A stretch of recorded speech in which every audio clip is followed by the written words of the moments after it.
Hello. In celebration of Martin Luther King's birthday, I would like to draw a quick comparison between some of the ideas of Martin Luther King and Socrates with respect to the law and justice, especially in the context of insurrectionist-style protests that have been happening in our country. So let's begin with Martin Luther King's letter from Birmingham Jail. At this time, he was in jail because he had broken the law. But breaking the law was his intention. He felt that it was our duty to disobey unjust laws, but it was also our duty to follow the rules of the state, meaning that we would have to accept the consequences of breaking the law, and in so doing, show that the law is unjust.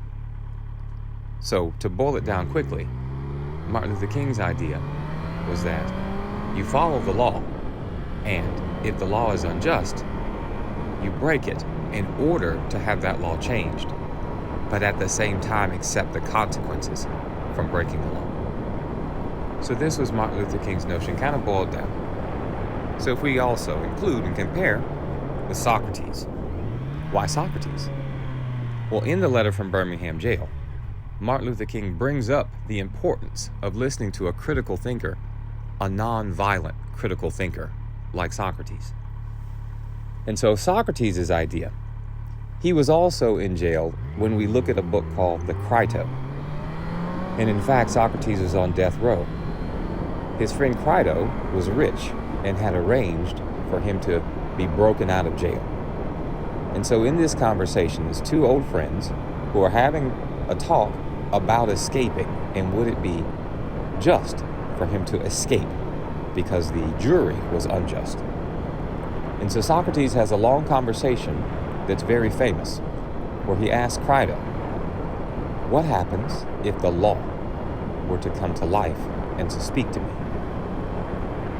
So what Socrates ends up highlighting is that the law, in his mind, really represents the state, the republic, and it is the law that is responsible for civilization and all of the things that we would hold dear. The rearing and feeding and housing and clothing of our parents, the giving to our parents the understanding of the rearing and the raising of us, and our own education and continuing, all is provided by the state. And in Socrates' mind, without the state, we would live in nature as animals do and not have the protections and the freedoms. So Socrates' notion when it comes to the law is that either one, you persuade the law, or two, you obey it. And by persuade, he means in the lawful manner that has been established. If you don't like something going on with the law, then you work to change it. But in the absence of that work, you are to obey. To add to that, Socrates also feels that it is never proper to trade injustice for injustice, because to Socrates, the mark of an appropriately organized divine soul is justice, and that the mark of a soul that is out of balance and perhaps sick is injustice. So let us put these two thoughts together. Martin Luther King's notion of disobeying unjust laws and Socrates' notion of having to influence or obey the law.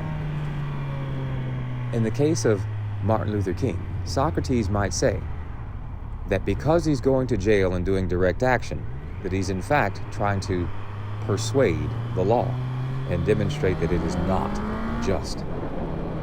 And then at the same time, he obeys the consequence of Martin Luther King does.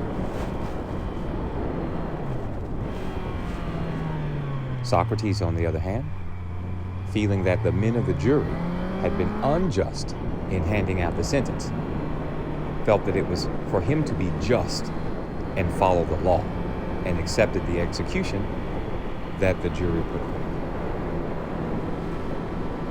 So if we take these two understandings of justice and law and then apply them to a protesting attack on the nation's capital, From Martin Luther King's perspective, the question would be, do you think that our state, our republic, is unjust in such a way that it should be destroyed?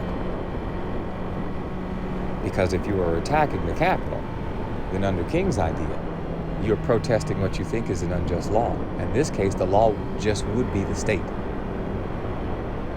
If that is so, then in Martin Luther King's approximation, you would have to accept the consequences and penalties. For civilians, there are penalties for treason. And for active military, there's the Uniform Code of Military Justice that has its own rules. Now, if we take the same protest and apply it to Socrates' notion of the law. In Socrates' notion of the law, to attack the law is prime, means to destroy all that we would hold dear. Because for Socrates, the state is the possibility for human freedom and to keep the government in check.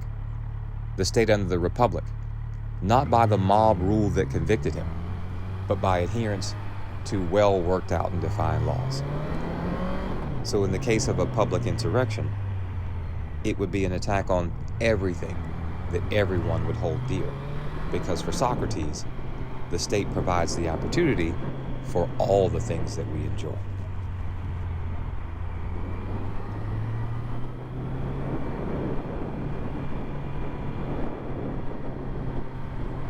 And so with all that being said, how does it boil down?